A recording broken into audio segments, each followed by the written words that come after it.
మన ప్రభువును మన రక్షకుడైన యేసయ్య పరిశుద్ధ నామమునకు మహిమ కలుగును గాక. మరి ఈరోజు వాక్య ధ్యాన నిమిత్తము పరిశుద్ధ గ్రంథం నుంచి కొన్ని మాటలు మనం చూసుకుందాం. నిర్గమకాండము 4వ అధ్యాయము 2వ వచనం చదువుకుందాం.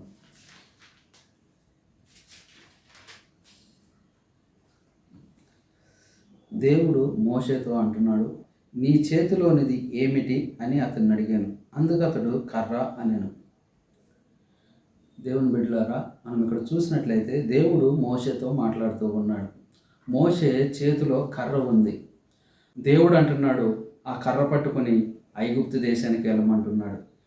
చూడండి, అబ్రహాంకి ఇచ్చిన వాగ్దానాన్ని దేవుడు జ్ఞాపకం చేసుకున్నాడు. దేవుడు మనల్ని వాడుకోవాల్సిన అనుకున్నప్పుడు మన దగ్గర పెద్ద బలం అవసరం లేదు, బలశూర్యం కావాల్సిన లేదు, జ్ఞానం అవసరం లేదు. దేవుడు తలుచుకుంటే ఎవరినైనా సరే వాడుకొనగలడు. చూడండి, దేవుడు ఏదైనా చేయగలిగిన సమర్థుడు, దేన్నైనా చేయగలడు. ఆయనకు అసాధ్యమంటూ ఏదీ లేదు. మోషేతో దేవుడు మాట్లాడుతున్నాడు, నీ చేతిలో ఉన్నది ఏంటి? కర్ర. ఆ కర్రను పట్టుకొని ఎక్కడికి వెళ్ళమంటున్నాడు? ఐగుప్తు దేశం. ఐగుప్తు దేశంలో చాలా యుద్ధ ప్రావీణ్యత కలిగిన వారు అనేక మంది ఉన్నారు. వాళ్ళందరినీ జయించాలంటే మహా సైన్యము కావాలి, పెద్ద బలము కావాలి.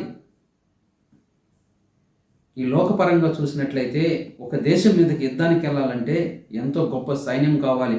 అటు నుంచి ఉన్న సైన్యము వారెంత తెలివితేటలతో ఉన్నారో, వారు ఎన్ని యుద్ధ పరికరములతోటి మన మీద యుద్ధం చేయడానికి ఉన్నారో మనకు తెలియదు. కానీ ఇక్కడ దేవుడు అంటున్నాడు, నీ చేతిలో ఉన్న కర్రను పట్టుకొని నీవు ఐగుప్తు దేశానికి వెళ్ళు, నేను నీతో తోడుగా ఉంటా, నీతోటి నేను యుద్ధం చేపిస్తా. అది ఎంత గొప్ప పట్టణమైనా కావచ్చు, అది ఎంత బలమైనదైనా కావచ్చు, అది ఎంత నువ్వు జయించలేకపోయిందైనా కావచ్చు. దేవుడు చెప్పినట్లు మనం చేస్తే అది మనకు అసాధ్యం అనేది కాదు. సమస్తమును సాధ్యపరచగలిగిన దేవుడు మనకు తోడుగా ఉంటే దేన్నైనా జయించగలం. ఇక్కడ మోషేతో అంటున్నాడు, నీ చేతిలో ఉన్న కర్రను పట్టుకొని నువ్వు వెళ్ళు అంటున్నాడు. చూడండి, మోషే ఆ చేతి కర్రతోటి అక్కడికి వెళ్ళాడు, అద్భుతాలు చేశాడు, దేవుని మహిమను చూపించాడు, దేవుని గొప్ప కార్యములు చూపించాడు, ఎన్నో అద్భుతాలు మహత్య కార్యములు చేశాడు. మోషే పిలిచిన దేవుడు మోషే ఎలా వెళ్ళమన్నాడు అలా వెళ్ళాడు. అప్పుడు మోషే అడగలేదు, ప్రభువా నాకు మరి యుద్ధం చేసే వీరులు లేరు, ఐగుప్తులో చాలామంది యుద్ధ ప్రావీణ్యత కలిగిన వారు ఉన్నారు, కాబట్టి నేను ఎలా జయించగలుగుతాను అని కూడా అడగలేదు. కానీ ఒక్క మాట మాత్రం అన్నాడు మోషే, అయ్యా నేను మాట్లాడలేని వాడిని, నాలుక మాంద్యము గలవాడిని అన్నాడు. కానీ దేవుని శక్తిని మోషే కూడా ఎక్కడ తక్కువ వేయలేదు. అందుకే మోషేని దేవుడు ఎన్నుకున్నాడు. మనం ఎప్పుడు దేవుని శక్తిని తక్కువ అంచనా వేయకూడదు. దేవుని యొక్క బలాన్ని మనం చాలాసార్లు తక్కువ అంచనా వేస్తూ ఉంటాం. దేవుని మహిమను మనం తక్కువ అంచనా వేయకూడదు. ఆయన మహత్య కార్యములు చేసే దేవుడు. ఆయనకు అసాధ్యమైందంటూ ఏది కూడా లేదు ఈ లోకంలో. మోషేతో అంటున్నాడు, నువ్వు వెళ్ళు. అందుకనే దేవుడు మనకు చెప్పినప్పుడు మోషే అన్నాడు, నేను నోటి మాంద్యం గలవాడిని అయ్యా, నేను మాట్లాడలేను, నేను నత్తివాడిని, ఎవరినైనా ఒకవేళ నువ్వు పంపించాలనుకుంటే పంపించన్నాడు. కానీ నువ్వు బలహీనుడువు, నువ్వు చేయలేవు, నేను ఒక్కనే యుద్ధం ఎట్లా చేయాలి అని మోషే ఎక్కడ అడగలేదు, దేవుని క్వశ్చన్ వేయలేదు. అందుకనే దేవుడు మోషేని ఎన్నుకున్నాడు. చూడండి, మోషేకి దేవుని శక్తి తెలుసు, దేవుని కార్యాలు తెలుసు, దేవుడు ఏదైనా చేయగలుగుతాడు అన్నాడు. వెళ్ళాడు, అద్భుతాలు చేశాడు. చూడండి, ఎర్ర సముద్రం దగ్గర కూడా నీ చేతిలో ఉన్నది ఏంటి మోషే అన్నప్పుడు కర్ర. ఆ కర్రను చాపమన్నప్పుడు ఆ సముద్రమును కొట్టగానే 2 పాయలుగా చీలిపోయింది సముద్రం. చూడండి, ఎన్ని అద్భుతాలు చేశారు మోషే. అక్కడ 10 అద్భుతాలు ఐగుప్తు దేశంలో చేశాడు. ఆ యొక్క కర్రతోటే పట్టుకొని ఆ ఎర్ర సముద్రాన్ని దాటించాడు మోషే ఇశ్రాయేలు ప్రజలను. అందుకని నీ చేతిలో ఉన్నది ఏంటి ఈరోజు? చూడండి, అంతేకాదు మనం ఇక్కడ చూసినట్లయితే యెహోషువ కూడా చూసినట్లయితే 6వ అధ్యాయంలో మనం చూసినట్లయితే యెహోషువ గ్రంథము 6వ అధ్యాయము మనం చూసుకుందాము. యెహోషువ గ్రంథము 6వ అధ్యాయము మనం చూసినట్లయితే 3వ వచనము, 7 యాజకులు పొట్టేలు కొమ్ము బూరలను పట్టుకొని ముందుగా నడవవలెను. 7వ దినమున మీరు 7 మారులు పట్టణము చుట్టూ తిరుగుచుండగా ఆ యాజకులు బూరలు ఊదవలెను. మానక ఆ కొమ్ములతో వారు ధ్వని చేయుచుండగా మీరు బూర ధ్వనులను వినినప్పుడు జనులందరూ ఆర్భాటంగా కేకలు వేయవేలను. అప్పుడు ఆ పట్టణపు ప్రాకారములు కూలును గనుక జనులు తమ ఎదుటికి చక్కగా ఎక్కుదురు అనెను. యెహోషువతో దేవుడు మాట్లాడుతూ ఉన్నాడు. ఏం పట్టుకోమన్నాడు? బూరలు పట్టుకోమన్నాడు. అక్కడ యెరికో గోడలు కూలిపోవాలంటే యెహోషువ వలన, అక్కడ ఉన్న ఇజ్రాయేలు సైన్యం వలన కాదు. ఎందుకంటే ఆ యెరికో గోడలు చాలా పెద్దవి అంట. అవి కూలగొట్టడము అసాధ్యము. కానీ ఇక్కడ దేవుడు అంటున్నాడు, మీ చేతులతోటి మీరు పట్టుకొని బోర్లు ఊదండి, దేవుణ్ణి స్తుతించండి, ఆ మందసము పట్టుకోండి. వారి చేతులకు ఏమి ఇచ్చాడో ఆయుధముగా యెరికో గోడలు కూలగొట్టడానికి. అసలు గోడలు కూలగొట్టాలంటే ఏం కావాలి? ఇప్పుడున్న సిచ్యువేషన్ బట్టి అయితే పెద్ద పెద్ద బుల్డోజర్లు కావాలి. ఇల్లు కూలగొట్టాలన్నా ఏదైనా చేయాలన్నా ఎంతో టైం పడుతుంది. కానీ ఆనాటి కాలంలో మరి అంత పెద్ద గోడల్ని పడగొట్టాలంటే, ఆ ప్రాకారములను పడగొట్టాలంటే దేవుడు అంటున్నాడు, మీ చేతిలో ఉన్నదేంటి? ఆ బోర్లు పట్టుకుని ఓదండి. 6 దినములు 7 దినములు మీరు ఆ యొక్క యెరికో గోడ చుట్టూ ఊదుతూ తిరగండి. మీరు ఏమీ చేయవసరం లేదు. ఏమంటున్నాడు? ఆ బోర్లు ఊదుతూ తిరగండి, అంతే చాలు. చూడండి, దేవుడు చెప్పినట్టుగా వారు చేశారు. ఏమైపోయినాయి? యెరికో గోడలు సహితము కూలిపోయినవి. దేవుడు చెప్పినట్లు మనం చేస్తే మనము అద్భుతాలు, ఆశ్చర్యకార్యాలు దేవుడు మన నుండి ఆయన చేయిస్తాడు. ఇక్కడ ఖాళీ వాళ్ళు పొటేలు కొమ్ముల బోర్లు పట్టుకొని యెరికో గోడలను కూలగొట్టడం ఏంటి? ఒక గోడలు కూలగొట్టాలంటే ఆ యెరికో గోడలు అంత బలమైన గోడల్ని కూలగొట్టడం అనేది అసాధ్యము. అటువంటి గోడలను బోరల ద్వారా ఊది పడగొట్టారు. కారణం, దేవుడు చెప్పిన మాట. ఏదో పెద్ద ఆయుధాలు అవసరం లేదు. దేవుడు మనకు తోడుగా ఉంటే ఎక్కడికో వెళ్ళాల్సిన అవసరం లేదు, పరిగెత్తాల్సిన అవసరం లేదు, ఎవరి చుట్టూ తిరగాల్సిన అవసరం లేదు. దేవుడు మనతో ఉంటే, నువ్వు విశ్వసిస్తే, నువ్వు నిలబడితే, నువ్వు గొప్ప కార్యములను చూస్తావు, అద్భుతాలను చూస్తావు. కాబట్టి ఇక్కడ ఇశ్రాయేలీలు ఆ పాలు తేనెలు ప్రవహించడానికి దేశానికి వెళ్ళడానికి వారు ఏం చేశారు? వారి చేతులతో బోరలను పట్టుకొని ఊదుతూ ఉన్నారు. వారు చేసిన పని అదే. అలాగే చూసినట్లయితే గిద్యోను న్యాయాధిపతుల గ్రంథము 7వ అధ్యాయము మనము 15వ వచనం చూసినట్లయితే, గిద్యోను ఆ కళ వివరమును దాని తాత్పర్యమును వినినప్పుడు అతడు యెహోవాకు నమస్కారం చేసి ఇశ్రాయేలీల దండులోనికి తిరిగి వెళ్ళి, రండి, యెహోవా మిద్యానుల దండును మీ చేతికి అప్పగించుచున్నాడని చెప్పి ఆ 300 మందిని 3 గుంపులుగా చేసి బోరలను, వట్టి కుండను, ఆ కుండలలో దివిటీలను ప్రతివాని చేతికి ఇచ్చి వారితో ఇట్లనెను, నన్ను చూచి నేను చేయనట్లు చేయుడి.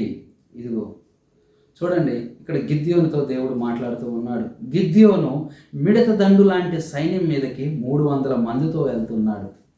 అక్కడ చూసినట్లయితే మిడత దండుల వంటి సైన్యము అక్కడ ఉన్నారు. చూడండి 12వ వచనం, మిద్యానీయులను, అమాలేకీయులను, తూర్పు వారును లెక్కకు మిడతల వలె ఆ మైదానంలో పరుండి ఉండిరి. వారి వంటులు సముద్ర తీరమందున్న ఇసుక రేణుల వలె లెక్కలేనివై ఉండెను. అంతమంది సైన్యం మీదకి గిద్యోను ఎలా వెళ్తున్నాడు? 300 మందితో వెళ్తున్నాడు. వారి చేతుల్లో ఏం పట్టుకుని వెళ్తున్నారు? దివిటీలు, కుండలు పట్టుకుని వెళ్తున్నారు. ఒంటెలు ఎన్నున్నాయి? ఇసుక రేణులు అంత సముద్ర తీరం అందున్న ఇసుక రేణులు ఎలా ఉంటాయో అన్ని లెక్కలేని ఒంటెలు ఉన్నాయి. అక్కడ అమాలేకీయులను, మిద్యానీయులను సైన్యం కలిసి ఉన్నారు. మిడత దండు లాంటి సైన్యం మీదకి 300 మంది వెళ్ళి ఎలా జయించగలుగుతారు? గిద్యోను అంటున్నాడు, నేను చెప్పినట్టు చేయండి. దేవుడికి నమస్కారం చేశాడు. ఆ కుండలను పగలగొట్టండి, బోరలను ఓదండి దివిటీలను పట్టుకొని అని చెప్పినప్పుడు వారి చేతుల్లో ఉన్నది ఏంటది? కుండ. కుండ ఏం చేయగలుగుతుందండి? కుండ మనల్ని రక్షించగలుగుతుందా? కుండని ఒక దెబ్బ కొడితే పగిలిపోతుంది. అటువంటి కుండలను పట్టుకుని వెళ్ళి అంత గొప్ప సైన్యాన్ని జయించగలిగారు. చిన్న కుండలతోటి మిడత దండుల లాంటి సైన్యములను జయించగలిగారు. ఒక కర్రతోటి ఐగుప్తు దేశాన్ని గడగడలాడించాడు మోషే.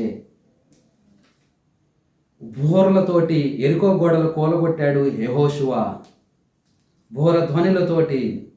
ఇక్కడ గిద్యోను కుండలతోటి, బోరలతోటి అక్కడున్న లక్షలాది మంది సైన్యాన్ని జయించగలిగాడు. చూడండి, 4వదిగా మనం చూసినట్లయితే దావీదు 1 సమూయేలు గ్రంథము 17వ అధ్యాయము 40వ వచనం, దావీదు గొలియాత్ మీదకి వెళ్తున్నాడు యుద్ధానికి. అక్కడ చాలామంది యుద్ధ వీరులు ఉన్నారు, యుద్ధశూరులు ఉన్నారు. దావీదు చూడండి, ఏ యుద్ధము రానివాడు, యుద్ధము నేర్పరి లేనివాడు. అటువంటి దావీదు అక్కడ ఉన్నాడు. గొప్ప సైనికులు అక్కడ ఉన్నారు, యుద్ధ వీరులు, యుద్ధ నేర్పరి కలిగిన వారు, యుద్ధ ప్రావీణ్యత కలిగిన వారు అనేక మంది అక్కడ ఉన్నారు, బలాఢ్యులు ఉన్నారు. కానీ అందరూ అక్కడున్న గొలియాతుని చూసి భయపడిపోతున్నారు. ఎవరు కూడా ఒక అడుగు కూడా ముందుకు వేయడం లేదు, భయపడుతూ ఉన్నారు గొలియాతుని చూసి. ఫిలిష్తీయులు అంటున్నారు, ఇశ్రాయేలును రెచ్చగొడుతున్నారు, రండి మీలో ఎవరైనా బలవంతుడు ఉంటే అని. గొలియాతు వచ్చి దూషించి వెళ్తూ ఉన్నాడు. దావీదు చెవిన పడింది. సున్నతి లేని ఆ ఫిలిష్తీయుడు ఇశ్రాయేలును, జీవము కలిగిన దేవుని బిడ్డలైన ఇశ్రాయేలును తృణీకరించుటకు వాడు ఏ పాటి వాడు. చూడండి, దావీదు విశ్వాసంతో వెళ్ళాడు. దావీదు చేతిలో ఏముందో తెలుసా? ఒక ఒడిసేల చిన్న రాయి. గొలియాతు చేతిలో ఏముంది? బల్లెము, ఖడ్గము. యుద్ధ వీరుడు. అతను చూసిన యుద్ధ వీరులే భయపడిపోతూ ఉన్నారు. దావీదును చూసి అంటున్నాడు గొలియాతు, నేను కుక్కలా కనిపిస్తున్నానా? ఏదో చిన్న కర్ర పట్టుకున్నా మీదకి వస్తున్నావు అన్నాడు. నిన్ను నరికి గద్దలకి వేసేస్తా, ఆకాశ పక్షులకి వేస్తా అన్నాడు. దావీదు భయపడలేదు. ఒడిశాల పట్టుకుని వెళ్ళాడంతే. దావీదు చేతులు ఏముంది? పెద్ద ఖడ్గం లేదు, బల్యము లేదు, యుద్ధ వస్త్రములు లేవు దావీదికి. ఒడిశాల పట్టుకుని వెళ్తూ ఉన్నాడు. ఒక్క ఒడిశాలతో, ఒక్క చిన్న రాయితో అటువంటి అతను చూసి ఎవరైతే గడగడలాడిపోతూ భయపడుతూ వణుకుపోయి ఒక అడుగు కూడా ముందుకు వేయలేకపోతున్నారో అటువంటి గొలియాతుని ఒక చిన్న రాయితో గొలియాతుని పడగొట్టాడు. ఏముంది ఆయన చేతిలో? మోషే చేతిలో ఏముంది? మోషే చేతిలో కర్ర ఉంది. యెహోవా చేతిలో ఏముంది? పొటేలు కొమ్ములు బోర్లు ఉన్నాయి. గిద్యోని చేతిలో ఏమున్నాయి? మట్టి కుండ ఉంది. దావీదు చేతిలో ఏముంది? ఒడిసేలా ఉంది. దేవుడు ఈరోజు నిన్ను నన్ను అడుగుతున్నాడు, మన చేతిలో ఏముంది? జీవము కలిగిన దేవుని వాక్యము మన చేతిలో ఉంది. ఈరోజు సర్వసృష్టికర్త అయిన దేవుడు మనతో మాట్లాడడానికి ఈ వాక్యం ద్వారా సిద్ధముగా ఉన్నాడు. రెండంచెలు కలిగిన ఖడ్గము ఈ వాక్యము. రెండంచెలు కలిగిన ఖడ్గముని దేవుడు నీ చేతికి ఇచ్చాడు. మోషే కర్రతోటి వెళ్ళాడు, మహా సైన్యాన్ని చూసి భయపడలే. అక్కడ రథాలు ఉన్నాయి, యుద్ధ వీరులు ఉన్నారు, భయపడలేదు. యెహోషువ ఆ గోడలను చూసి భయపడలేదు. గిద్యోను ఆ సైన్యంను చూసి భయపడలేదు, కుండలు పట్టుకుని వెళ్ళాడు. నీ ముందున్న సమస్యలు కానీ ఏదైనా సరే ఏ పాటిది చూడండి, నీ చేతిలో ఏముంది? ఈరోజు నీ చేతిలో దేవుని వాక్యం ఉంది. ప్రతిరోజు దీన్ని చదువుతున్నామా? ప్రతిరోజు దీన్ని ధ్యానిస్తున్నామా? ప్రతిరోజు దీన్ని అనుసరిస్తున్నామా? దేవుడు చెప్పినట్లు మనం నడుచుకొనిచున్నామా? దేవుడు మనతో మాట్లాడుతూ ఉన్నాడు ఈ వాక్యము ద్వారా. దేవుడు ప్రతిరోజు మనతో మాట్లాడుతూ ఉన్నాడు. మనం జయించగలుగుతున్నామా ఈ లోకమును? ఈ లోకములో ఉన్న వాటిని మనం జయించగలుగుతున్నామా ఈ వాక్యము చదివి? ఈ వాక్యాన్ని అనుసరిస్తూ మనం జీవితాన్ని కలిగి ఉన్నామా? దేవుడు మన చేతిలో జీవం కలిగిన ఖడ్గాన్ని పెట్టాడు, వాక్యాన్ని పెట్టాడు. ఈరోజు నీ చేతిలో ఉన్నది దేవుని వాక్యం ఉంది. ఈ వాక్యాన్ని ఎవరైతే అనుసరిస్తారో, ఈ వాక్యానుసారంగా నడుచుకుంటారో వారు గొప్పవారుగా ఉంటారు, గొప్ప జనంగా తీర్చబడతారు. ఈ లోకంలో వారు గొప్పవారుగా ఎంచబడతారు. దేవుడు చెప్పాడు, మోషేకి కర్ర ఇచ్చాడు, గిద్యోనికి కుండ ఇచ్చాడు, యెహోషువకి పొటేలు కొమ్ముల బోరలు ఇచ్చాడు, దావీదుకు ఒడిసేలు ఇచ్చాడు. ఈరోజు నీకు నాకు దేవుని వాక్యం ఇచ్చాడు. ఎంతమంది ఈరోజు దేవుని వాక్యాన్ని చదువుతున్నారు? ఎంతమంది ఈ దేవుని వాక్యాన్ని మీరు ధ్యానిస్తున్నారు? ఎంతమంది ఈ దేవుని వాక్యాన్ని మీరు అనుసరిస్తున్నారు?